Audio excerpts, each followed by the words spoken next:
छत्तीसगढ़ में कांग्रेस की सरकार आप सभी के सहयोग से बनी है। आप सभी के बहुमूल्य योगदान की वजह से आज हम शासन में हैं और आप सभी को ज्ञात होगा कि हमारे टी.एस. सिंहदेव जी जो तत्कालिक नेता प्रतिपक्ष थे, आप सभी खिलाड़ियों से विधानसभा चुनावों के पूर्व वे आपसे मिलने आए थे। आप सभी खिलाड़ियों से चर्चा करने के बाद में उन्होंने कांग्रेस का मैनिफेस्टो बनाया था, जिसमें आप सभी खिलाड़ियों की भावनाओं को उन्होंने उकेरा था और लगभग 12 बिंदुओं पर घोषणाएं की थी। और अब समय आ गया है कि कांग्रेस की सरकार आप सभी ने बनाया है। मैं आप सबका आभार व्यक्त करता हूं और हमारा दायित्व बढ़ गया है कि हम उन घोषणाओं को अब अमल में लाएं। मैं प्रथम वक्ता के रूप में आमंत्रित करना चाहता हूं छत्तीसगढ़ तीरंदाजी संघ से आदरणीय कैलाश मुरारका। आप यहां उपस्थित हैं, ये आपको सादर आमंत्रित करते हैं। एक कार्यक्रम कितना महत्वपूर्ण है इस बात से भी अंदाज लगा सकते हैं कि 15 सालों से एक सरकार थी और ये सरकार नई गठित हुई है। तुरंत के तुरंत खिलाड़ी की भावनाओं को आमंत्रित करने के लिए आप सबको यहां पे आमंत्रित किए हैं। प्यारे दोस्तों, यहां पे जितने लोग उपस्थित हैं, एक ऐसा गुलदस्ता तैयार हो रहा है, एक ऐसा फूलों की महक तैयार हो रही है जिसमें विभिन्न खेलों के विभिन्न लोग, मंजे हुए लोग, राष्ट्रीय स्तर के लोग, खिलाड़ी लोग, कोच लोग, ऐसा प्रवीण भाई ने एक ऐसा गुलदस्ता तैयार किया है कि आने वाले टाइम में नेशनल गेम होने हैं और उस नेशनल गेम में ये गुलदस्ता जो तैयार कर रहे हैं प्रवीण भाई ने, बहुत बड़ा मील का पत्थर साबित होगा और आने वाले टाइम में ज्यादा से ज्यादा मेडल है। इसके ऊपर इस सुझाव की बात हो रही है। प्यार का पहला खत लिखने में वक्त लगता है, नए परिंदों को उड़ने में वक्त लगता है। ये जिस्म की बात नहीं, हर दिल की बात है। लंबी दूरी तय करने में वक्त लगता है, वक्त लगता है। बहुत कम समय में ये सरकार ने, मैं निश्चित रूप से विरोधी पार्टी का एक सदस्य रहा हूं, मैं बोल सकता हूं कि 15 सालों में जो काम नहीं किया वो 1-2 महीनों में ये सरकार ने काम करके बता रहे हैं और ये सबको इकट्ठा करके ये संदेश देना चाह रहे हैं कि वो दिन दूर नहीं, जो महीनों से, जो सालों से जो काम नहीं किए हैं, ये आप 2-3 महीनों में ये आपको दिखाई दे रहा है। छत्तीसगढ़ एथलेटिक्स संघ से जी.एस. भामरा जी हमारे बीच। ये एथलीट्स एक ऐसी खेल है, वो हर गेम का एक मात्र गेम है, इसको मदर गेम के हिसाब से माना जाता है, क्योंकि यहीं से आदमी की फिजिकल फिटनेस के बाद हर गेम में आदमी जाता है, वो चाहे वो बैडमिंटन खेले, टेनिस खेले, लेकिन जो बेसिक चीज़ है वो है एथलीट्स में हेल्थ।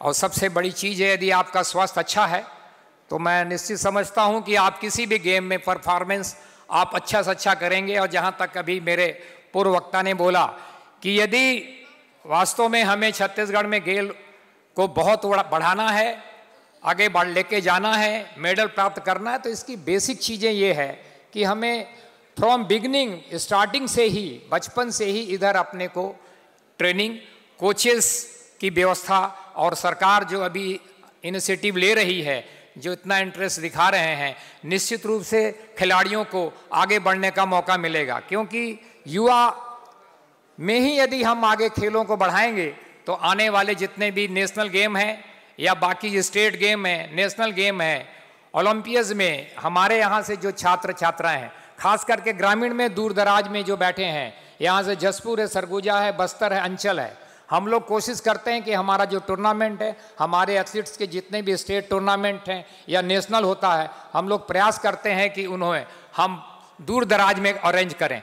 लेकिन दुर्भाग्य है कि इंफ्रास्ट्रक्चर नहीं होने के कारण, स्टेडियम नहीं होने के कारण, सिंथेटिक ट्रैक नहीं होने के कारण हम दूर दराज बस्तर, जसपुर जैसे, सरगुजा जैसे दूर दराज इलाकों में आयोजन नहीं कर सकते। मजबूरन हमें रायपुर में सहारा लेना पड़ता है। Prashant Singh ji kayaking canoeing sport से आप अपनी बात रखेंगे सर। हर गेम की एकेडमी रायपुर या जहाँ भी इंफ्रास्ट्रक्चर अवेलेबल है वहाँ खुलना बहुत ज़रूरी है। जहाँ भी एकेडमी ओपन होती है वहाँ हम पूरे प्रदेश से खिलाड़ियों का सिलेक्शन करके लाके उनको ट्रेनिंग दें, उनके रहने की, खाने की सारी व्यवस्था की जाए, उनको अच्छे इक्विपमेंट दी जाए। जिससे वो चल के आगे नेशनल गेम्स और ओलंपिक गेम्स में देश के साथ साथ प्रदेश का भी प्रतिनिधित्व करें। इसके साथ ही एडवांस इक्विपमेंट की बहुत ज़रूरत है। मैं काइकिंग कैनोइंग गेम के लिए बात कर सकता हूँ, बाकी गेम्स का बाकी के पदाधिकारी बताएंगे। आज हम लोग जो बोट्स यूज़ कर रहे हैं वो प्लास्टिक फ्रेमिंग है, और हम जब चैंपियनशिप में जाते हैं तो वहाँ पे कार्बन फ्रेमिंग बोट्स का यूज़ किया जाता है, जिसमें सामंजस्य बिठाने में खिलाड़ी को बहुत ज़्यादा तकलीफ होती है, जिस कारण हम आज गोल्ड तक नहीं पहुँच पाए। सिल्वर और ब्रॉन्ज मेडल हम लोग सीनियर कैटेगरी में लाते रहे हैं, गोल्ड तक लाने के लिए हमें नए इक्विपमेंट्स की ज़रूरत है। छत्तीसगढ़ साइकिल पोलो संघ भिलाई से आदरणीय चन्नावर सर हमारे बीच में उपस्थित है, मैं उन्हें सादर आमंत्रित करता हूँ। खिलाड़ी को का भविष्य क्या है? सब अपना भविष्य बनाने ही आते हैं, तो आज की स्थिति में खिलाड़ी को नौकरी मिल रही है कि नहीं? तो हमारे जो खेल विभाग से जो नियम बनाए गए हैं नौकरियों के, उनमें बहुत, मैं बुराई नहीं करूंगा, लेकिन बहुत कमियां हैं। केरल या बहुत से प्रदेशों में ऐसी नीति है जिसमें यह किया गया है कि हर एक खेल से प्रतिवर्ष किसी खेल से 2, किसी से 3, किसी से 5, किसी से 1, जो शासन चाहे वो इस प्रकार की नौकरियां दी जाए, और उनका मिनिमम जो है क्वालिफिकेशन हो कि वो नेशनल पार्टिसिपेट किए हो या यूनिवर्सिटी में खेले हो, इंटर यूनिवर्सिटी खेले हो, या मिनिमम हो। अब कोई इंटरनेशनल है तो उसके पॉइंट ज़्यादा बनेंगे। तो इस तरीके से करने से क्या होगा, कुछ ऐसे खेल संघ हैं, ऐसे खेल हैं, बहुत से हैं जिनमें मेडल मिलना बहुत मुश्किल है, क्योंकि आपका खिलाड़ी मेडल सीनियर में जब जाता है तो उसका अपॉइंटमेंट बाहर कहीं हो जाता है, यहाँ छत्तीसगढ़ में उसको नौकरी नहीं मिल पाती। तो अच्छे अपॉर्चुनिटी यहाँ नहीं होने के कारण, तो इसमें एक फ़ायदा होगा कि यदि खिलाड़ी, मान लीजिए आप टेबल टेनिस का कोई खिलाड़ी है, तो टेबल टेनिस के 2 खिलाड़ियों को नौकरी मिलना है, तो टेबल टेनिस संघ और शासन ने चाहते कि ये 2 खिलाड़ी इस वर्ष पुराने रिकॉर्ड के हिसाब से बेस्ट 2 खिलाड़ी कौन से हैं, उनका कम से कम नेशनल में पार्टिसिपेशन हो, यूनिवर्सिटी में पार्टिसिपेशन हो, इतना हो। तो इस तरीके से यदि नौकरी मिलेगी हर एक खेल संघों को, हर एक खेलों को, 25, 30, 40 खेल होते हैं, दूसरे प्रदेशों में यह है, तो कम से कम इस लालच से लोग खेलेंगे। छत्तीसगढ़ फेंसिंग संघ से बशीर अहमद जी यहाँ पर उपस्थित हैं। जो ये सम्मेलन हो रहा है स्पोर्ट्स के ऊपर, जिसमें खिलाड़ी पहली बार खिलाड़ियों को कोई सम्मेलन ले रहा है पदाधिकारियों के साथ, ये बहुत बधाई देता हूँ प्रवीण जैन जी को और उनके सहयोगी को। इन्होंने इतना एक्टिव किया है रोल, हमें 3-3, 4-4 बार फ़ोन आया, और मुझे खुशी है यहाँ पे जितने ओलंपिक खेल, नॉन ओलंपिक खेल को एक साथ लाया आपने, और सब उपस्थित हुए बिना राजनीतिक के। ये प्रवीण जैन को जाता है, उनके सक्रियता को जाता है। अब रही बात, में ज़्यादा बात नहीं करूँगा, बात तो बहुत है, पर एक ही चीज़ रखना चाहूँगा, ये ओलंपिक एसोसिएशन, जो कि मैं 12 साल जनरल सेक्रेटरी था, और वर्तमान में भी कुछ और लोग होंगे, इन्होंने भी ऐसा आयोजन नहीं किया।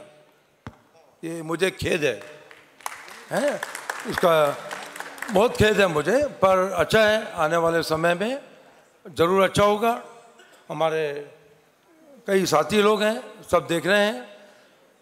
मैं प्रवीण जैन जी को एक ही चीज़ कहना चाहूँगा कि छत्तीसगढ़ में स्पोर्ट काउंसिल गठन होना चाहिए। स्पोर्ट काउंसिल गठन होगा, जितनी समस्याएं आप बता रहे हैं वो स्पोर्ट काउंसिल की जिम्मेदारी होती है। जो भी रूल बने, जो भी नौकरी मिले, जो भी अपना पुरस्कार मिले, उसका जिम्मेदारी स्पोर्ट काउंसिल की होती है। और देश में लगभग 20 राज्यों में स्पोर्ट काउंसिल की प्रथा लागू है। मुझे पता नहीं, आज 18 साल हो गए हमारे को छत्तीसगढ़ बने, स्पोर्ट काउंसिल में कोई ध्यान नहीं दे रहा। तो मैं प्रवीण जैन जी को एक ही बात बोलूँगा कि आप कृपया स्पोर्ट काउंसिल गठन करें। मुझे आशा है हमारे जो नए मुख्यमंत्री जी बने हैं, बहुत एनर्जिक हैं, वो जो तय करेंगे इमीडिएटली वो वर्क होगा, और मैं चाहूँगा उनकी बात उन तक पहुँचाएँ।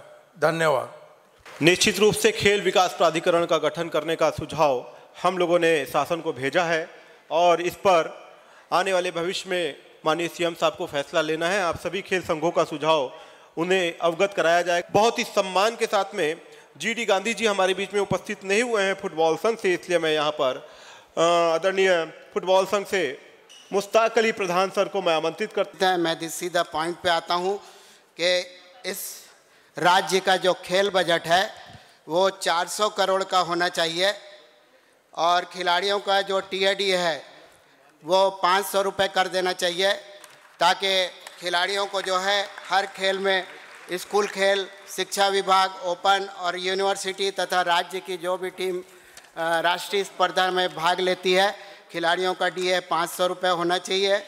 हॉकी का और फुटबॉल का स्टेट हॉस्टल इस राज्य में बहुत ज़रूरी है। स्कूल में खेल पीरियड अनिवार्य करना चाहिए, शाम के 4 से 6 बजे तक खेल का पीरियड होना चाहिए और खिलाड़ियों को ट्यूशन का समय बदलना चाहिए, तो खिलाड़ियों की संख्या बदलेगी। बीपीएड एमपीएड किए हुए बेरोजगार जो खाली पड़े स्कूल कॉलेज हैं वहाँ उन्हें नौकरी का अवसर प्रदान करें। फुटबॉल का राजधानी में अंतर्राष्ट्रीय स्तर का मैदान बहुत ज़रूरी है। खेल संघों क्लबों को जो सक्रिय हैं वार्षिक अनुदान के रूप में 10-10 लाख रुपए की राशि देना चाहिए, ताकि खेल को बढ़ाया जा सके और जो खेल संघ अगर परफॉर्मेंस नहीं करते हैं तो वो राशि रोकी जा सकती है। उत्कृष्ट खिलाड़ी घोषित होते ही 3 माह के भीतर जिस विभाग में भी जगह खाली है वो पात्रता के हिसाब से खिलाड़ियों को नौकरी देना जरूरी है।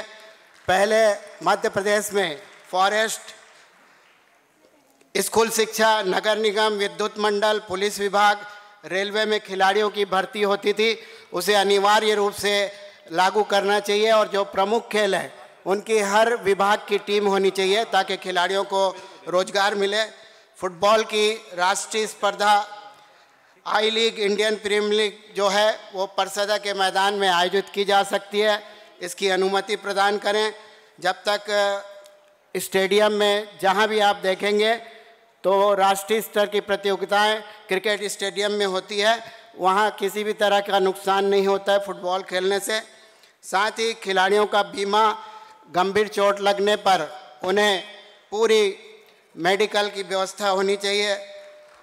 ओलंपिक संघ का पुनः निर्माण करना चाहिए। जो गैर खिलाड़ी ओलंपिक संघ में हैं उनकी जगह वरिष्ठ और जो अनुभवी खिलाड़ी हैं उनको शामिल करना चाहिए। राष्ट्रीय खेल आयोजन समिति में सभी खेल के अनुभवियों को शामिल करके राष्ट्रीय खेल की तैयारी करनी चाहिए। हर राज्य में खेल गांव होता है जहां पर राष्ट्रीय स्पर्धाएं होती हैं। यहाँ पे भी अभी समय है खेल राज्य, अभी हमारे खेल गांव बनने के लिए नया राजधानी में बहुत सी जगह है, वहाँ खेल गांव बनाकर सारे खेल की राष्ट्रीय और अंतर्राष्ट्रीय स्पर्धा वहाँ करानी चाहिए।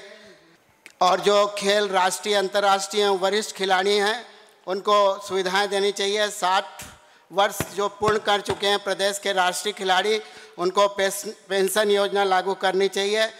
पंचायत स्तरीय खेल कूद को बढ़ावा, लोक खेल को प्रोत्साहन देना और दिव्यांग खिलाड़ियों को सरकारी नौकरी में प्राथमिकता देना।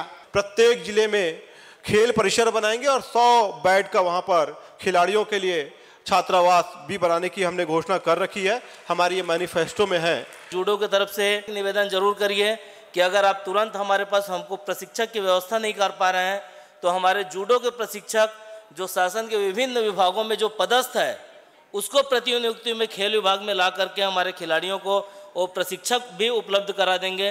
तो मैं ये शासन को विश्वास दिलाता हूँ कि वे छत्तीसगढ़ के उन पदाधिकारियों को उन खिलाड़ियों को तराशेंगे और जो अभी राष्ट्रीय स्तर पे सिल्वर और ब्रॉन्ज मेडल पे जा रहे हैं उसको हम अंतर्राष्ट्रीय पे पहुंचाने के लिए कटिबद्ध होंगे। अतुल शुक्ला सर। एससी से पोस्ट नहीं निकल रही है, कॉलेज के प्रोफेसर्स तो भरे जा रहे हैं, मगर स्पोर्ट्स ऑफिसर की पोस्ट नहीं भरी जा रही है मालूम। तो ये बड़ा दुखद है। मैं इस संघ के माध्यम से यहाँ पे अपील करूँगा कि स्पोर्ट्स ऑफिसर की पोस्ट को भी तत्काल निकाला जाए। सर शुक्ला सर को मैं आमंत्रित करता हूँ टेबल टेनिस संघ से। सबसे पहले प्रवीण को मैं बोलूँगा, प्रवीण भाई कि उसको लिखें कि इंडोर स्टेडियम जिसका किराया 10,000 या 15,000 या 20,000 होना चाहिए, जिसको 1.5 लाख 2 लाख रखा गया है, जो आम लोगों के पहुंच से बाहर था। सबसे पहला काम ये किया जाए कि इंडोर स्टेडियम जो है हर खेल संघ को स्पर्धा कराने के लिए मिल सके, उसकी व्यवस्था कराएं। नंबर 2 पे छत्तीसगढ़ के अंदर में आज सबसे अधिक जो बच्चे एमपीएड और बीपीएड करके घूम रहे हैं, इनकी नौकरी यहाँ पे फिक्स कराए एक निश्चित सैलरी में, जिससे वहाँ के बच्चों को ये ट्रेन कर सकें। क्योंकि स्कूल के अंदर में एक स्पोर्ट्स टीचर जैसा नाम तो रखते हैं, दिखाते तो हैं, पर पद नहीं होता है। तो सभी इंग्लिश मीडियम स्कूल और हिंदी मीडियम स्कूल दोनों में जो बीपीएड और एमपीएड किए हैं इन बच्चों को नौकरी दी ही जाना चाहिए। तीसरी बात, मैं इस बात का विश्वास दिलाता हूं कि आदरणीय भूपेश बघेल जी और टीएस सिंहदेव जी ये जो कुछ भी बोले हैं हम लोगों को, ये पूरी ईमानदारी के साथ पूरा करेंगे। इसके पहले तक ऐसा होता था कि अन्य जितने भी डिपार्टमेंट थे उसका सप्लीमेंट्री बजट प्रस्तुत होता था विधानसभा में, पर खेल संघ का बजट कभी खत्म नहीं होता था क्योंकि खेल संघों को पैसे नहीं दिया जाता था। तो ये अब हम लोगों को ऐसा पूरा विश्वास है कि बजट बढ़ेगा और सभी खेल संघों को, खासकर खिलाड़ियों के लिए एक और बात कहना चाहूँगा कि इनको हर हाल में डायरेक्ट इनके खाते में डायरेक्ट मनी दी जानी चाहिए सभी खिलाड़ियों को। साईराम जादव जी। मैं छत्तीसगढ़ स्विमिंग एसोसिएशन का सेक्रेटरी हूँ और हमारे पास में अभी तक कोई ग्राउंड नहीं है। हम फिर भी मेडल ला रहे हैं बच्चों को भेज के कहीं कहीं से करवा के। और जो भी हमारे यहाँ प्रवीण भाई सुन रहे हैं तो हमारे यहाँ स्विमिंग पूल भी हैं 2-3 अच्छे, परंतु उन्होंने उनको बाहर की एजेंसी को किराए पर दे के रखा है, तो कम से कम वही हमको उपलब्ध करवाए। जितना पैसा वो बाहर वाले दे रहे हैं उतना पैसा हम भी देंगे, तो कम से कम छत्तीसगढ़ के खिलाड़ियों को तो उसमें मौका मिलेगा।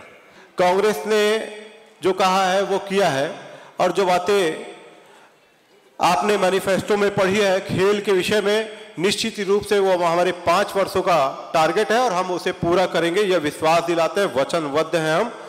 और जो भी बातें आपने सुझाव के रूप में हमें कही है हम उसे इम्प्लीमेंट करेंगे। मैं अगले वक्ता के रूप में हमारे बीच में बस्तर की आवाज जो हमेशा दब जाती थी, बस्तर और सरगुजा, मैं बस्तर ओलंपिक एसोसिएशन के अध्यक्ष आदरणीय पराशर सर से निवेदन करूंगा कि आप 5 मिनट लीजिए सर, 2 मिनट बोनस में, क्योंकि बस्तर की आवाज को बहुत महत्वपूर्ण है और उन्हें रायपुर में मंच कभी मिल पाता है। आप सभी संघों के विषय में अपने बच्चों के संबंध में हमें अवगत कराएं सर। मैं प्रवीण भाई को ये बोलूंगा, कम से कम जो खिलाड़ी 200 किलोमीटर से दूर से रायपुर या बिलासपुर खेलता आया उसका जो किराया फ्री किया जाए। और ये पिछले हम 10 साल से जो डिमांड करते आ रहे हैं। और दूसरा सर, ये हर जिले में खेल अधिकारी बैठते ने, पर मेरी 15 साल से यही नहीं समझ आई कि वो काहे के लिए बैठते ने। हम लोग अक्सर अपने लेवल पे खेल कराते रहते हैं, ना तो वो कभी किसी खेल में भाग लेते हैं और ना ही मेरे को लगता किसी संघ को कभी पैसा दिया होगा। हाँ, वो अपने खेल कराते हैं तो अपने को ले जाते हैं, अभी चीफ गेस्ट बन के ये लेते हैं, कभी कभी तो हमारी जेब पे भी डाका डाल लेते हैं। जहाँ तो ये जिला स्तर के जितने खेल अधिकारी बैठते हैं, जहाँ तो इनका ऑफिस बंद किया जाए, जहाँ इनके साथ 5-7 कोच दिए जाएं जो कि जिले स्तर पे कोचिंग करवाएं। और दूसरा सर, बस्तर के जितने 7 जिले आ, इसमें बहुत पुरानी ग्राउंडें बनी हुई आ, उसका कोई मेंटेनेंस नहीं है और कोई ध्यान नहीं देता। मेरा सजेशन है, जो भी बजट खेल का आता है उसको जिलेवार या संभागवार जो आ बांट के देना चाहिए। और जो पिछड़ गए जिले जैसे रायपुर या काफ़ी ग्राउंड दे दिया या राजनांदगांव है, बस्तर में कुछ नहीं है। हम लोग कितना पुराने स्टेडियम में वहाँ ही बच्चे खेलते हैं, लेकिन फिर भी हम लोग कोशिश करते हैं कि हमारे बच्चे जो आ नेशनल लेवल तक पहुँचे और उसमें कुछ आदमी सक्सेस भी हुए आ। मैं श्योर कहता हूं, अगर जो ग्राउंड अच्छी स्थिति किया जाए और उनको कोच प्रोवाइड किया जाए तो इंटीरियर से जो है ज्यादा खिलाड़ी निकलेंगे। धन्यवाद। मैं इसके लिए आमंत्रित करना चाहता हूं श्री गुरुचरण सिंह जी होरा जी, आप टेनिस संघ के सम्माननीय पदाधिकारी हैं। मैं आपसे निवेदन करूंगा कि आप अपनी बात को। बहुत सारे सुझाव आए, पर यह सुझाव जो मैं देने जा रहा हूं, यदि सरकार उसको तत्काल लागू करे तो खेल संघों में व्यापक परिवर्तन हो सकता है। पहले तो जो खेल विभाग में पदाधिकारी जमे हैं बरसों से, उनका तत्काल तबादला होना चाहिए, क्योंकि खेलों के लिए कोई विकास का काम नहीं किया, कभी कोई विकास का काम नहीं किया। सारे हमने 10-15 साल में देखे, जैसा वो चाहते थे वैसी सरकार चल रही थी, वैसे ही खेल संघ चल रहा था। तो मेरी सबसे बड़ी आपत्ति है कि जो व्यक्ति इतने सालों से जमे हैं खेल विभाग में, उनका अगर नई सरकार आई है तो उनका तत्काल तबादला दूसरे क्षेत्रों में चाहिए, नए लोगों को उसमें बिठाना चाहिए। दूसरी महत्वपूर्ण बात, हम पिछले 15 सालों से बोल रहे हैं अनुदान नियम बदल दो, सब बदल दो, ये बदल दो, खिलाड़ियों की भत्ता दे दो, ये दे दो, कुछ नहीं हुआ। नई सरकार में भूपेश बघेल जी ने 2 महीने में जो क्रांति लाई है, वैसी क्रांति खेल में भी आनी चाहिए। यह सुझाव मैं आपको देता हूं। आपको याद होगा भूपेश बघेल जी सबसे पहले खिलाड़ियों से मिले, मैं आपको बताता हूं। हरभजन सिंह जी, अनिल कुंबले और भौरा चलाकर लोकल खेल को, लोकल मड़ई खेल में जो हाथ में भौरा चलाकर दिखाया, यह उनकी खेल के प्रति रुचि को बताता है। हम सब खेल संघों को चाहिए कि ऐसी सरकार में कम से कम खेल के विकास के लिए आमूलचूल परिवर्तन किया जाना चाहिए, जिससे खिलाड़ियों को ज्यादा से ज्यादा लाभ मिले। क्योंकि आज ये बात अभी साईराम जी ने कही 25-25 लाख रुपए दे दीजिए, बहुत अच्छा सुझाव है। अगर किसी खेल संघ को अगर लिस्ट आप निकाल लीजिए, 100 करोड़, 200 करोड़, 500 करोड़ खर्चा किया, इतना बड़ा स्टेडियम बना दिया, कितना मैच होता है? एक मैच क्रिकेट का होता है, 150 करोड़ रुपया लगा दिया, हमारे किस काम का? हमारे कोई काम का नहीं है। क्या उसमें राष्ट्रीय प्रतियोगिताएं हो रही है? क्या उसमें वनडे मैच हो रहा है? क्या क्रिकेट टेस्ट मैच हो रहा है? उसकी पात्रता नहीं है हमारे पास। ऐसी हॉकी स्टेडियम बना दिया गया, कितना मैच हुआ आप लोग खुद जानते हैं, कितना मैच हो सकता है आपके सामने में। मेरा कहना है छोटे छोटे खेलों को प्रमोट करिए, छोटे छोटे कामों को विकास करिए। और हम बोलते हैं ये हमारी चीजों की आवश्यकता है, पर उसके पहले हमारे पास क्या आवश्यकता है, जो हमारे बाकी खेल संघ है उनकी क्या निजी आवश्यकता है, उसको ध्यान में रख के योजनाएं बनानी चाहिए, उसको क्रियान्वित करना चाहिए, ताकि सभी खेल संघ 30 एफिलेटेड और बाकी खेल संघों को भी प्रवीण भाई ने जोड़ा है, उनको समान रूप से। आज मैं आपको इस मंच से बोल रहा हूं, मैं तो टेनिस संघ का सचिव हूं, सबसे ज्यादा पैसा मैं ही पाया हूं पिछली सरकार में, सबसे ज्यादा पैसा मुझे मिला। बहुत से खेल संघों को पैसा नहीं मिला, मुझे मालूम है। गोद ले लिए, इंडस्ट्रियों ने गोद ले लिया, सबने गोद ले लिया, किसी ने पैसा खेल संघों को दिया नहीं। ये हमारी खेल संघों की वेदना है। और हम चाहेंगे नई सरकार में नीतिबद्ध तरीके से और सबको मार्गदर्शन, सबको समान व्यवहार, सबको समान सुविधाएं, सबको समान व्यवहार करते हुए सबको समान सम्मान और सम्मान के साथ खेलों का सर्वांगीण विकास हो, यही मैं इस मंच के माध्यम से आपको अपील करता हूं। आदरणीय श्रीवास्तव जी। बशीर भाई की एक बात को सेकंड करना चाहूँगा, थोड़ा सा सुधार करते हुए स्पोर्ट्स काउंसिल की जगह स्पोर्ट्स अथॉरिटी ऑफ छत्तीसगढ़ का गठन करना चाहिए, जिसमें पूरा बायलॉज और कॉन्स्टिट्यूशनल राइट्स हो, जिसमें एक सेटअप हो और इंजीनियर, डॉक्टर, फिजियोथेरेपिस्ट जैसी एक टीम सेटअप हो, और ये पीडब्ल्यूडी, वीडब्ल्यूडी और अदर एजेंसीज के साथ में मिलने की बजाय स्पोर्ट्स अथॉरिटी क्रियान्वित करे। पहला पॉइंट है मेरा। सेकंड, कुछ लोगों ने बोला, मैं उसको थोड़ा सा मॉडिफाई करूँगा। पीटीआई एंड स्पोर्ट्स अफसर कॉलेजेस को यहाँ पर इस मंच में पहली बार राज्य में सम्मान मिला है, और मैं स्पोर्ट्स ऑफिसर होने के नाते, ओलंपिक संघ का पदाधिकारी होने के नाते, और स्कूल में भी मैंने जॉब किया है, तो मुझे अच्छा लग रहा है इस मंच पे आते हुए। और स्पोर्ट्स अफसर और पीटीआई की तरफ से धन्यवाद दूंगा, समस्त मंच और जो आयोजक हैं उनको। एक बहुत महत्वपूर्ण बात है, बच्चों का एडमिशन कैसे हो, खेले कौन और खिलाए कौन। बच्चे कहीं ना कहीं प्रैक्टिस करते हैं कैंप में, तो मेरा सिंपल से एक अभी सुझाव है, रिटर्न में मैं बाद में दे दूंगा, उनको बोनस मार्क देना चाहिए। और बोनस मार्क छोटा मोटा नहीं देना चाहिए, बोनस मार्क उस लेवल का देना चाहिए। अगर वो इंटरनेशनल खेल रहा है तो इंटरनेशनल लेवल पे वो 50 नंबर, 100 नंबर अगर उसके कम हो रहे हैं तो पूरे के पूरे देने चाहिए।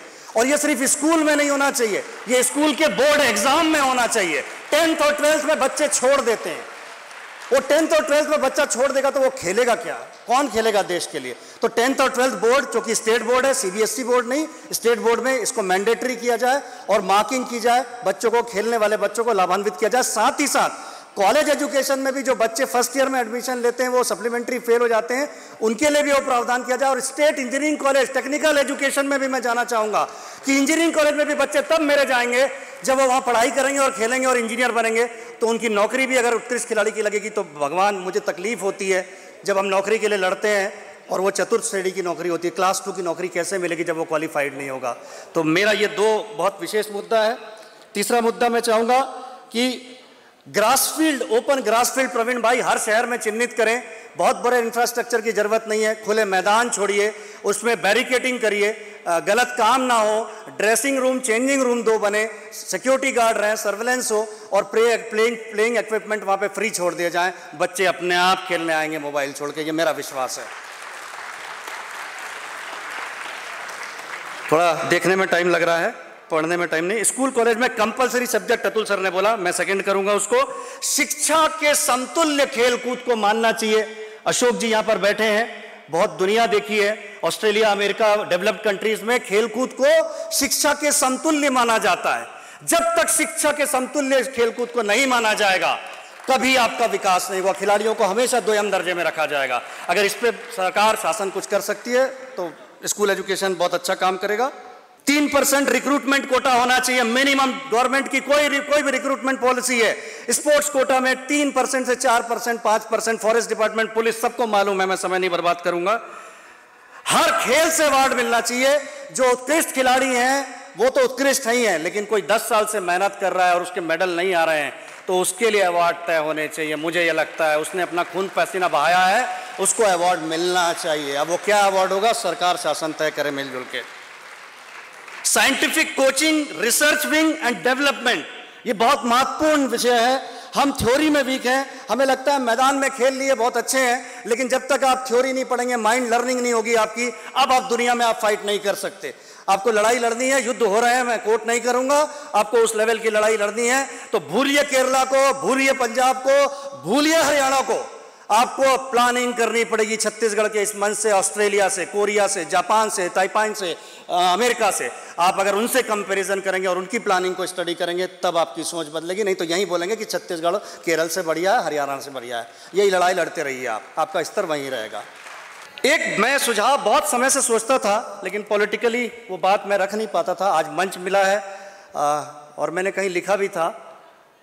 अगर ये सोचिए आप लोग कि ये बच्चे खेलेंगे कब, बहुत सारे वक्ताओं ने बात रखी बच्चे खेलेंगे कैसे, कंफ्यूज्ड है, पेरेंट्स, सोसाइटी कंफ्यूज्ड है।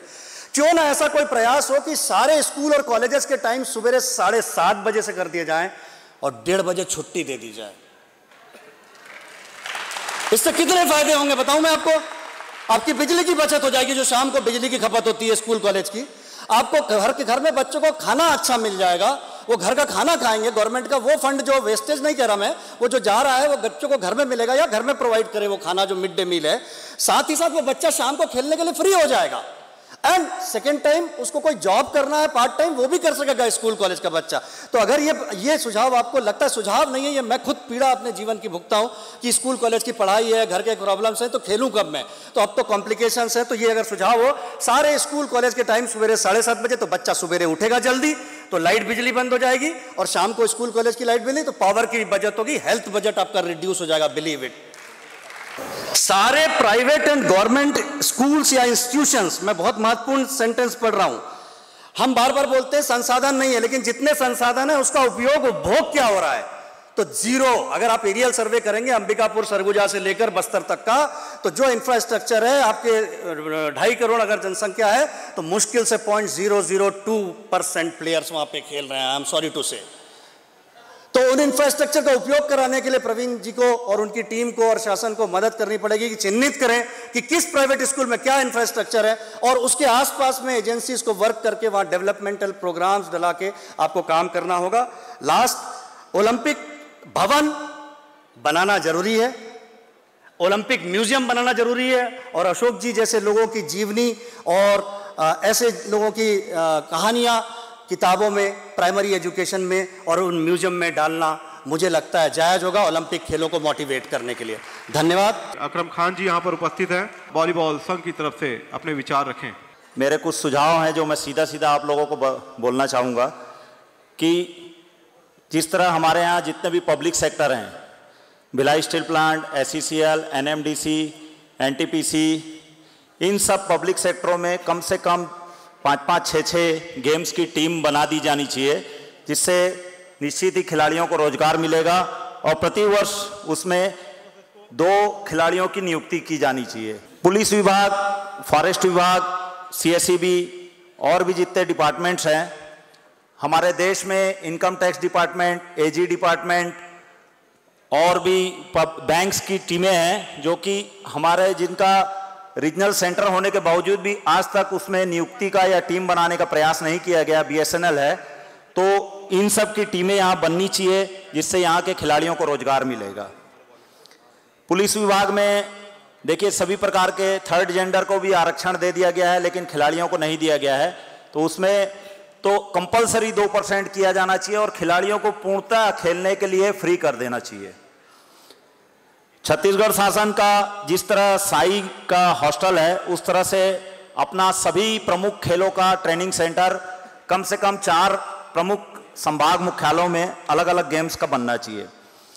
खेल विभाग में मैं आपको बताना चाहूँगा कि विगत समय में 15 कोचेस की भर्ती की गई है जो आज तक कहीं कोचिंग नहीं दिए हैं, तो उनको सिर्फ कोच के रूप में उपयोग किया जाना चाहिए, ना कि वो शासन के बाबू की तरह काम कर रहे हैं, वो काम नहीं लेना चाहिए। प्रत्येक वर्ष जो हर स्टेट की टीम होती है उसके जो सब जूनियर, जूनियर, यूथ और डिफरेंट वर्ग की टीमें हैं उनके जो टॉप खिलाड़ी हैं जो नेशनल में पार्टिसिपेट करते हैं उनका एक समर कैंप लगना चाहिए। पंकज विक्रम अवार्ड जो है वो एक सांत्वना पुरस्कार की तरह दिया जा रहा है। ओलंपिक गेम्स जो कि बहुत नेशनल में मेडल नहीं ला पाते, ऐसे लोगों को उत्कृष्ट करके उनको भी नौकरी में पात्रता देना चाहिए। नियमित रूप से जो खेल संघ चलते हैं, क्लब चलते हैं, जैसे ग्राउंड होते हैं, किसी का कराटे का है, वॉलीबॉल का है, कबड्डी का है, खो खो का है, जो नियमित जहाँ प्रैक्टिस होती है वहाँ पर उनको खेल सामग्री उपलब्ध कराने का और उनको मैदान को मैनेज करने का एक उसके लिए भी अनुदान की पात्रता बनाई जानी चाहिए। और हर साल टैलेंट सर्च अभियान जरूर किया जाना चाहिए जो कि अभी नहीं हो रहा है, ये भी मेरा एक सुझाव है। राष्ट्रीय एवं राज्य स्तरीय प्रतियोगिताओं का जो आयोजन कोई भी करना चाहता है तो बहुत ज़्यादा परेशानी होती है, तो मेरा एक प्रमुख सुझाव है कि स्पोर्ट्स हॉस्टल का निर्माण 4-5 जो संभाग मुख्यालय है उसमें 500 सीटर महिला और 500 सीटर पुरुष इस वर्ग के 2 स्पोर्ट्स हॉस्टल बनना चाहिए ताकि कोई भी खेल संघ का जो पदाधिकारी है वो अपना आयोजन कर सके, नेशनल लेवल का चाहे स्टेट लेवल का।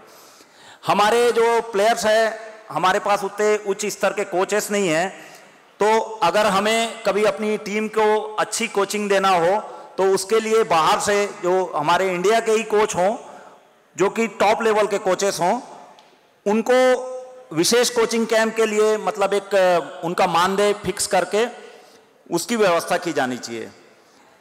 राज्य के जो प्रशिक्षक हैं हमारे पास एट प्रेजेंट उनको हायर लेवल की कोचिंग की ट्रेनिंग हो इसके लिए भी प्रावधान किया जाना चाहिए। उद्योगों के द्वारा खेल को गोद लेने की योजना जो एकदम ठीक से नहीं चल रही है उसको ठीक से लागू करवाया जाना चाहिए। खेल के क्षेत्र में कार्य कर रहे हैं जो भी, चाहे वो किसी भी विभाग के शासकीय कर्मचारी हैं, उनको कम से कम 60 दिन का विशेष अवकाश होना चाहिए। इसके लिए जो सामान्य प्रशासन विभाग का सर्कुलर है जो आज तक जारी नहीं हुआ, यह लागू होना चाहिए। और कुछ वक्ताओं ने पहले भी कहा है कि एक विषय खेल का होना चाहिए। स्कूल और प्रत्येक महाविद्यालयों में खेल का मैदान कंपलसरी होना चाहिए। जो खिलाड़ी खेल में भाग लेते हैं उनको अटेंडेंस मिलना चाहिए। अच्छा, एक बहुत सबसे महत्वपूर्ण चीज़ है जिसको कभी किसी ने ध्यान नहीं दिया कि हमारे जो कोचेस हैं, जो 1 महीने का आजकल प्रावधान हो गया कोचिंग कैंप का, और कोचेस राज्य की टीम को प्रशिक्षण देते हैं और आपको ये जान के आश्चर्य होगा कि बिना 1 रुपए के, उनको 1 रुपए का भी कोई मानदेय नहीं है और निःशुल्क कोचिंग देते हैं और साल में कम से कम 5 स्टेट की टीमों को कोचिंग देते हैं, जो कि बिल्कुल नाइंसाफ़ी है। कोचेस को तभी इंटरेस्ट आएगा, वो ज़्यादा मेहनत करेगा जबकि उसको कोचिंग का मानदेय भी मिलेगा, तो ये भी व्यवस्था होना चाहिए। और एक बहुत बड़ा दुर्भाग्य है कि हमारे प्रदेश में जो खेलों का सबसे बड़ा गढ़ माना जाता है Bhilai steel plant, Bhilai steel plant में जितने भी कोचेस थे उसको उठा के प्लांट के अंदर डाल दिया गया और आज तक खेल जगत में किसी ने चूं से चा नहीं किया। पूरे के पूरे जो स्पोर्ट डिपार्टमेंट में कोचेस थे वो पूरे कोचेस को आज प्लांट में वो जा करके लोहा गलाते हैं। तो ऐसी व्यवस्था जो हो रही है उसके ऊपर सरकार को ध्यान देना चाहिए और उन सब कोचेस को वापस खेल विभाग में लाना चाहिए ताकि वो खेलों को बढ़ावा दे सके। Thank you. Thank you. हमारे बीच में इंद्रचंद धाड़ीवाल जी, खेल संघों के कई सारे खेल संघों के अध्यक्ष महोदय यहाँ पर उपस्थित है, मैं उनका मंच पर स्वागत करता हूँ। अब मैं हमारे बीच में बहुत सारे वक्तागण अभी भी हैं, लेकिन काफ़ी दूर दूर से, बस्तर से, सरगुजा से, रायगढ़ से और काफ़ी जगहों से लोग आए हुए हैं। मैं अपने तरुणेश जी और हमारे वॉलंटियर सभी साथियों से अनुरोध करूंगा कि उनकी बात को भी इस मंच पर रखी जानी चाहिए, खिलाड़ियों की बात को भी सुनी जानी चाहिए। मैं माइक भेज रहा हूं आप सभी तक, जो राष्ट्रीय अंतर्राष्ट्रीय स्तर के खिलाड़ी हैं, कोई जो अपनी बात रखना चाहता हो, जी कोई बात रखना चाहता हो कराया जाए ताकि वे अपनी जीविका को समुचित रूप से जी सके। मैं अन्य वक्ता के रूप में शामिल करना चाहता हूं। और कोई बोलना चाहता है, अपनी बात रखना चाहता हो? इन भावनाओं के साथ में ये आए हैं कि आज यहां पर उनके लिए कुछ किया जाएगा चाहिए। ये वो लोग हैं जिनसे हमें अपने जीने का तरीका आना चाहिए, इनसे हमसे प्रेरणा लेनी चाहिए। भगवान तो हमें सब कुछ देकर भेजा है, लेकिन इन्हें कुछ कहीं से कमी छोड़ दिया। संजय शर्मा सर, आपसे अनुरोध करूंगा, आप बॉडी बिल्डिंग संघ की तरफ से अपनी बात को रखें। इस मंच में एक जगह पर हमारे राज्य के सभी वर्ग के खिलाड़ी, कोच, मैनेजर और व्यायाम शिक्षक, स्पोर्ट ऑफिसर, सारे लोग को एक मंच पर उन्होंने उपस्थित किया यहाँ पर और सबको अपनी बात रखने का मौका दिया उन्होंने। इसके अलावा सबने बताया कि स्पोर्ट्स अथॉरिटी का गठन होना चाहिए, निश्चित तौर पर होना चाहिए, सारा इंफ्रास्ट्रक्चर उसके अंतर्गत होना चाहिए और इसके अलावा कि सारे राज्य में एक वर्ष में एक बार हमारे ट्रेडिशनल जो पारंपरिक जो त्यौहार होते हैं उस अवसर पर एक भव्य आयोजन हो, खेल महोत्सव का या खेल मड़ई का, जो कि ग्रास रूट से, ब्लॉक से लेवल से लेकर तहसील लेवल से लेकर जिला स्तर पर और संभागीय स्तर पर हो और संभाग स्तर से जो खिलाड़ी चयन होकर आए उस खेल का आयोजन राज्य स्तरीय हमारे राज्य में हो। योगा स्कूल गेम्स में शामिल है, यूनिवर्सिटी गेम्स में शामिल है, NIS में कोर्सेज भी होते हैं योगा के ऊपर। लेकिन एक बात बताइए, जब बात आती है खेल विभाग की, तब उस लिस्ट में योगा शामिल नहीं है। खेल विभाग की तरफ से जो लिस्ट जारी होती है उसमें योगा खेल के रूप में शामिल नहीं है। मेरा आप सभी से निवेदन है कि योगा को खेल के रूप में शामिल किया जाए। सरकार से ये अनुरोध है कि हमारे बीच इतनी बड़ी तादाद में फिजिकल एजुकेशनिस्ट विदाउट जॉब आज की तारीख में खाली बैठे हैं। सारे स्कूल्स प्राइमरी लेवल से और कॉलेजेस में अगर उनकी पोस्टिंग हो जाए तो वो अगर गांव में और शहरों में स्कूल में काम करेंगे तो निसंदेह खिलाड़ियों का मॉस पार्टिसिपेशन होगा और जिससे खेल का स्टैंडर्ड सुधरेगा। और दूसरा अनुरोध मेरा आप लोगों से है, फिजिकल एजुकेशनिस्ट जो नेशनल प्लेयर्स हैं उनसे, कि आप जैसे ही जॉब पाते हैं अपने स्कूल में, अपने कॉलेजेस में कोचिंग के लेवल पे बेहतरीन काम कीजिए। और जितने खिलाड़ी यहाँ बैठे हैं, अगर हर खिलाड़ी अपने आसपास के 2-2, 4-4 लोगों को भी मोटिवेट करता है खेलने के लिए, तो वो दिन दूर नहीं जब छत्तीसगढ़ का स्पोर्ट्स स्टैंडर्ड बेहतरीन होगा। धन्यवाद। जय छत्तीसगढ़। मेरा नाम अंजू प्रजापति है, मैं गवर्नमेंट हायर सेकेंडरी स्कूल तुसदा में पदस्थ हूँ।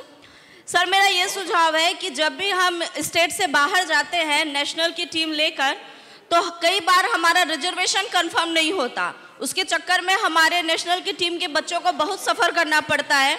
हमको ट्रेन के डिब्बे के पास बैठ के नेशनल की टीम खेलने के लिए जाना पड़ता है। तो आपसे ये रिक्वेस्ट है सर कि जब भी किसी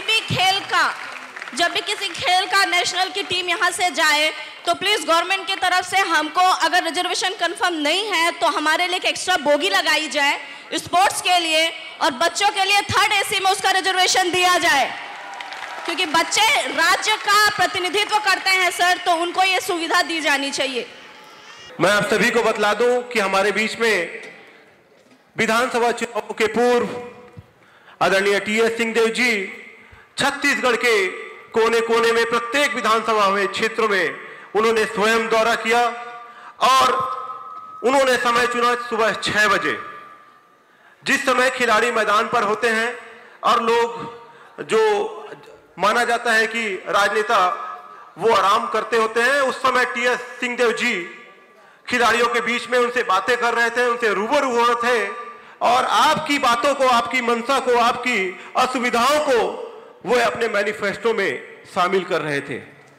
ऐसे आदरणीय टी.एस. सिंहदेव जी आज हमारे बीच में यहाँ पर उपस्थित हैं और हमारे बीच में ये जो पूरे छत्तीसगढ़ के प्रदेश के कोने कोने से दिव्यांग खिलाड़ी यहाँ पर उपस्थित हुए हैं, आज उनके साथ जमीन का नेता जमीन पर उनके साथ बैठा है। ये विश्वास है, मैं विश्वास दिलाता हूं कि कांग्रेस पार्टी और कांग्रेस पार्टी के हमारे नेतागण आप सभी के साथ हैं, जमीन से जुड़े हुए नेता हैं। वे आपके साथ मिलकर कंधे से कंधा मिलाकर आपकी समस्याओं को से रूबरू होंगे, आपकी समस्याओं का समाधान करेंगे। आप सभी को बतला दूं कि आदरणीय टी.एस. सिंहदेव जी ने अपने मैनिफेस्टो में 12 बिंदुओं पर खेल और खिलाड़ियों के सर्वांगीण विकास के लिए बहुत सारी योजनाएं बनाई हैं।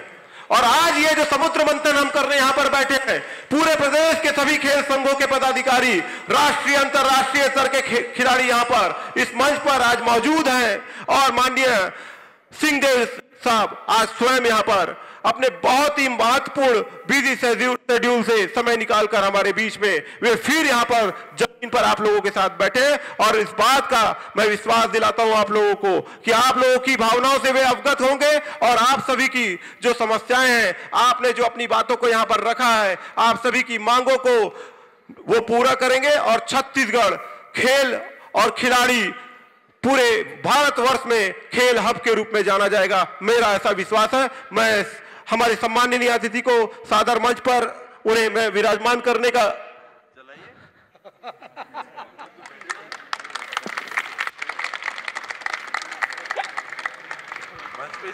मैं चाहूंगा सर कि हमारे बीच में ये दिव्यांग खिलाड़ी पूरे प्रदेश से आए हैं और मैंने इन्हें 2 मिनट और रोका रखा। जब हमें सूचना प्राप्त हुई कि आप आ रहे हैं, इन्हें मंच पे हमने बुलाया था कि ये इतने दूर दूर से आए अपनी बातों को रखने के लिए। ये जिज्ञासु हैं, ये जानना चाहते हैं कि हमारे लिए आप क्या कर रहे हैं, ये अपनी बातों को रखना चाहते हैं। मैं कोई जो हमारे बीच में अंतर्राष्ट्रीय खिलाड़ी हैं दिव्यांग, मैं उन्हें आमंत्रित करता हूं। भाई साहब, आप इन सभी की तरफ से आदरणीय बाबा साहब से अपनी बात को रखेंगे।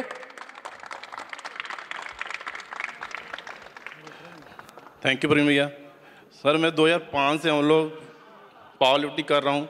नॉर्मल पावर लिफ्टिंग भी होती है, इन लोग भी ये व्हील चेयर वाले हैं, तैराकी वाले हैं। मैं पैरा पावर लिफ्टिंग का प्लेयर हूँ, ये दूसरे प्लेयर हैं, ये इंटरनेशनल गोल्ड मेडल सब हैं। सर मैं भी 2005 से खेल रहा हूँ, मेरे को 8 मेडल है पैरा पावर लिफ्टिंग। आज ना अवार्ड मिला है ना नौकरी मिली है, कुछ सरकार ने कुछ नहीं दिया अभी तक हम लोग को। सर जो सामान्य लोगों को ज़्यादा मिलता है तो हम लोग उससे बहुत कम मिलते हैं। उनको जी, जैसे कोई गोल्ड मेडल है तो उनको 25,000 मिलता है, तो हम लोग को 10,000 या 15,000 देते हैं। जो मिलता है वो तो पूरा मिलता है कि वो भी गायब हो जाता है? नहीं, वो तो मिलता पूरा मिलता है। मेन एक कहना है सर कि जितना जनरल आदमी वर्क करके कंपटीशन करके आता है, वैसे हम भी अपने कंपटीशन एक जैसा होना चाहिए। जी जी, लेकिन उसका फल उतना प्रतिफल नहीं मिल पाता है। नमस्ते सर। नमस्ते। मेरे को इतनी खुशी हो रही सर, आपके बारे में मैं सुनी थी। मैं प्राइवेट जॉब गड़बड़ शरबड़ तो नहीं सुने थे? मैं प्राइवेट जॉब करती हूँ, तो हमारे डायरेक्टर सर हैं, वो आपका जिक्र करते रहते हैं, तो मैं सुनी थी आपके बारे में। आज मैं आपके साथ बैठी हूँ, मेरे बहुत बहुत खुशी लग रही है।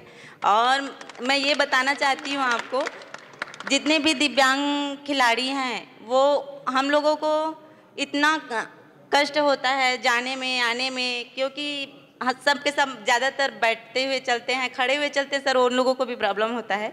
इतना स्ट्रगल करते हुए हम लोग आते जाते हैं, खेलने जाते हैं, नेशनल जाते हैं और वहाँ से गोल्ड मेडल लेके आते हैं। हमारे साथ किट की व्यवस्था नहीं हो पाती और हम लोग ऐसे चलो अपना फंड रिकवर करते हैं, सबके सब काउंट्री करके फिर अपना जाते हैं अपना नेशनल खेलने के लिए। तो हमारे पास किट अवेलेबल ठीक से नहीं हो पाता सर, जैसा भी करके हम अपना खेलते हैं और अपना जाके वहाँ से मेडल लेके आते हैं। और हमारे यहाँ बिलासपुर से आई हूँ मैं, छत्तीसगढ़ प्रदेश व्हीलचेयर एसोसिएशन से हैं। तो हम लोग के पास किट की बहुत व्यवस्था कम है। इंटरनेशनल भी जाते हैं तो भी मतलब हम लोगों के पास उतना व्यवस्था नहीं है सर, इंटरनेशनल खेल के आ जाए। हाँ सर, हमारे टीम से सर 2 लोग आए हैं जी, हांगकांग गए हैं उसमें सर, और थोड़ा सा अमाउंट का भी मतलब तुरंत नहीं मिल पाता। जो खर्चा लगता है जाने में? सर 2-2.5 लाख तो आ ही जाता है आना जाना जी, उसमें पूर्ण सहयोग नहीं मिल पाता। हाँ, पूर्ण सहयोग नहीं मिल पाता। क्या आने के बाद भी अभी तक ये हमारे व्हील चेयर फेंसिंग का इंटरनेशनल गया है इंडिया का प्रतिनिधि, उसके बाद अभी तक वो भटक रहा है, लेकिन अभी तक उसको नहीं मिला है सर। इसके लिए इंटरनेशनल एसोसिएशन के जरिए सिलेक्शन हुआ था। जी जी जी, जैसे हम लोग जाते हैं सर नेशनल खेलने, वहाँ गोल्ड लगाए तो उसके अनुसार से फिर चयन करते हैं इंटरनेशनल जाने के लिए। तो यहाँ से हम लोग छत्तीसगढ़ शासन से ये नहीं उतना में मिल पाता सर, तो अपने खर्चे से वहन करके जाओ उतना कॉस्टली है तो नहीं हो पाता सर, तो इसमें हमसे इंटरनेशनल में चूक जाते हैं सर हम लोग, ये है। और आप लोग के लिए इंटरनेशनल टूर्नामेंट में छत्तीसगढ़ से जो भी सिलेक्ट होके जाएंगे उनके खर्चे में जितनी भी कमी आ रही होगी उसकी जिम्मेदारी मैं आज लेके जा रहा हूँ। हर बहुत बढ़िया सिलेक्ट होगा। मैं कोशिश ये करूंगा कि मुझे अपने जेब से ना देना पड़े, सरकार पूरा दे दे, लेकिन नहीं देगी तो मैं आपके साथ खड़ा रहूंगा, यानी गारंटी हो गया। नेशनल में कितने प्लेयर हैं? हम लोग सर अपने टीम में मतलब कितनी राशि लगेगी?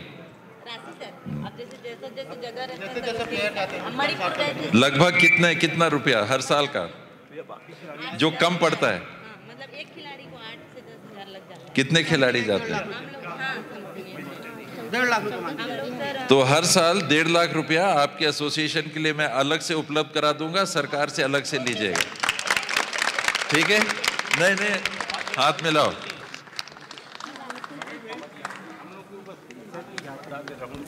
ठीक है, जॉब के लिए कठिन काम, लेकिन इसमें रहना चाहिए। अगर आप घोषणा पत्र में देखेंगे तो घोषणा पत्र में व्यवस्था भी है जॉब के लिए, पहले की तुलना में ज़्यादा परसेंटेज जॉब्स के लिए है, तो हम लोग उसके लिए कमिटेड हैं और उसकी व्यवस्था हम लोग करेंगे। अभी आपने सुना होगा या परसों विधानसभा में एक कानून प्रस्तुत होगा, वो पास होगा कि नहीं उसको देखना है। उस कानून में जनप्रतिनिधियों के लिए भी ये व्यवस्था की जा रही है कि हर नगर पंचायत में, हर नगर पालिका में इलेक्शन लड़ने वालों में अगर कोई दिव्यांग व्यक्ति चुन के नहीं आते हैं तो एक स्थान उनके लिए सुरक्षित रहेगी, कोऑप्शन में आएंगे। और सभी नगर निगमों में एक महिला एक पुरुष दिव्यांग, उनके लिए अलग से, आप एल्डरमैन सुनते हैं ना, अलग से कोऑप्शन में आते हैं। तो कोऑप्शन में दिव्यांग हमारी एक भाई एक बहन कम से कम एक ये आएंगे। अगर इलेक्शन में आते हैं तो ठीक है, नहीं आते हैं तो एक एक स्थान आपके लिए सुरक्षित रहेगा। यही व्यवस्था पंचायतों में भी लागू कर दी जाएगी।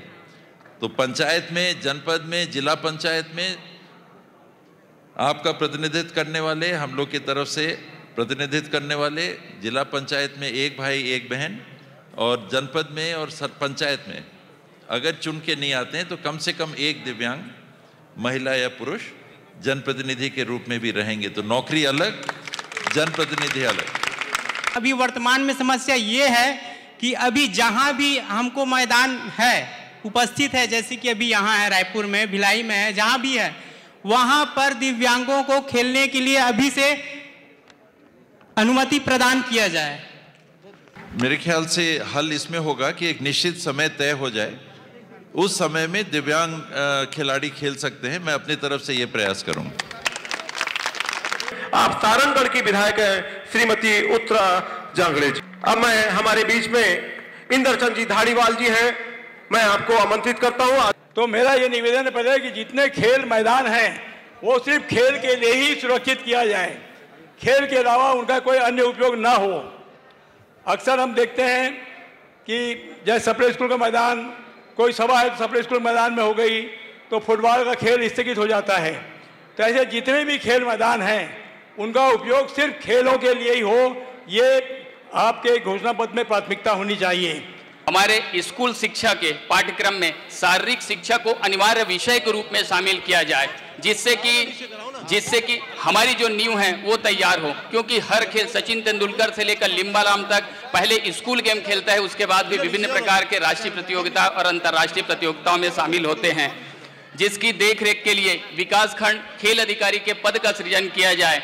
और खासकर लड़कियों को आगे बढ़ाने के लिए हमें एक रणनीति बनानी है, या गांव और छोटे लेवल तक ग्रामीण क्षेत्र हैं, शहरी क्षेत्र हैं, उनमें हमको और प्रयास करने हैं। इसके लिए आज के जो आयोजक हैं उन्होंने ये प्रयास किया है, उनको मैं बहुत बहुत धन्यवाद देना चाहूँगी। और उन्होंने पहले भी काम किया है, उनके काम को मैं इतने सालों से देख रही हूँ। दूर दराज जगदलपुर में अलग अलग जगह पे उन्होंने लड़कियों के लिए रात को कंपटीशन करवाया है, उसमें लड़कियों की टीम आई है, क्रिकेट खेली है। इसी तरह ऐसे ही और लोग आएँ और संस्थाएं आगे आएँ, और आप जो माननीय लोग हैं वो सब तो प्रयास कर ही रहे हैं, इसके लिए बहुत बहुत धन्यवाद। मैं ये भी चाहूँगी कि आप सब हम सबको भी सिखाएं, जिससे हम भी जिंदगी को एक खेल की तरह जिएं। हेलो, थैंक यू जी, धन्यवाद मैडम। जिन्होंने भारत को ओलंपिक में स्वर्ण पदक दिलाया है, वे स्वयं अर्जुन अवार्डी हैं। मैं ऐसे अशोक ध्यानचंद जी को मैं उनसे अनुरोध करूंगा कि अपनी बात को, खिलाड़ियों की बात को हमारे महाराज साहब के सम्मुख रखें। आप हमारे देश में खेल जरा सा सुव्यवस्थित हो जाए, बहुत जरा सा कुछ करने की जरूरत है। और मैं रायपुर छत्तीसगढ़ इसको एक लाइन में कहूँ कि एक नई सुबह, एक नई पहल के रूप में अगर हम शुरू करें तो इस प्रदेश के हमारे ये खिलाड़ीगण, हमारे ये होनहार इस प्रदेश को नहीं, देश को बहुत कुछ दे सकते हैं, बहुत मेडल्स दे सकते हैं, बहुत संभावनाएं हैं, ऊर्जा है, उत्साह है। सिर्फ प्लेटफॉर्म चाहिए, वो सुविधाएं चाहिए जो आज के ज़माने में, आज के वक्त में खेलों में मिलना चाहिए। कांग्रेस के शासन में शुरू से ऐसा रहा है कि खेलों को बहुत महत्व दिया गया है। प्रवीण जैन जी ने जिस तरह से कार्यक्रम आयोजित किया है, ये सिर्फ एक आयोजन नहीं है, ये आयोजन आपके लिए नहीं है, हमारे देश के भविष्य के कर्णधारों के लिए है, हमारे उन बच्चों के लिए है जो खेलों में रुचि रखते हैं, जिनके पेरेंट्स चाहते हैं कि हमारे बच्चे, जिनके माता पिता चाहते हैं कि हमारे बच्चे प्रदेश से खेलकर देश का नाम करें और अंतर्राष्ट्रीय नहीं बल्कि ओलंपिक्स, वर्ल्ड कप के अंदर मेडल जीते। ये सरकार जिस तरह से शुरुआत की है, जिस तरह से अपनी घोषणाएं जो करी हैं उन पर कार्य चल रहा है, ऐसा मुझे मालूम पड़ा है और मैंने जानने की कोशिश भी की है। और उसमें सभी ने बड़े नम्रता से स्वीकार किया कि सरकार ने अभी उन सब कामों को शुरू करना शुरू कर दिया। सबसे बड़ी बात यह है, कहते ना पहली चीज़ इंसान नहीं भूलता, तो मेरा जीवन का पहला ऑल इंडिया टूर्नामेंट रायपुर में हुआ था और वो मेरी शुरुआत थी। तो डेफिनेटली मेरा अटैचमेंट, मेरी जो लगाव और प्यार है वो रायपुर के लिए अलग है। यहाँ के बहुत ही खूबसूरत, बहुत मोहब्बत करने वाले लोग हैं यहाँ पर, तो डेफिनेटली ये चीज़ें ज़िंदगी में हासिल होती है और मुझे ये हासिल हुई हैं।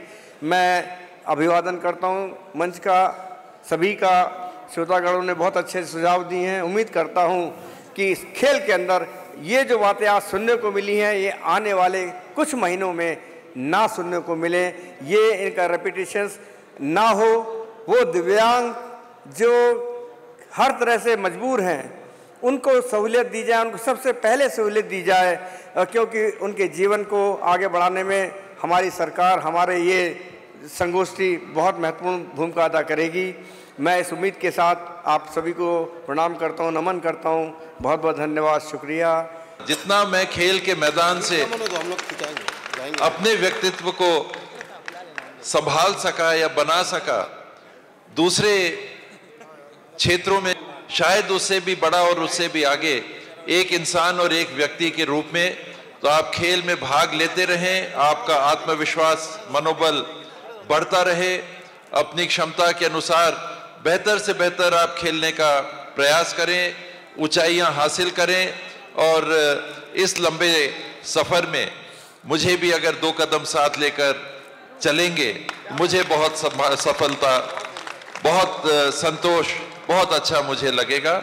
यहाँ अपने बीच में आज आपने बुलाया, इतना स्नेह दिया, इसके लिए बहुत बहुत धन्यवाद। और सभी खिलाड़ी जिन्होंने उत्कृष्ट प्रदर्शन किया, जिन्होंने भाग लिया, भाग लेना मैं मानता हूं शायद उत्कृष्टता से भी आगे हो, आपने भाग लिया, ये सबसे बड़ी बात है।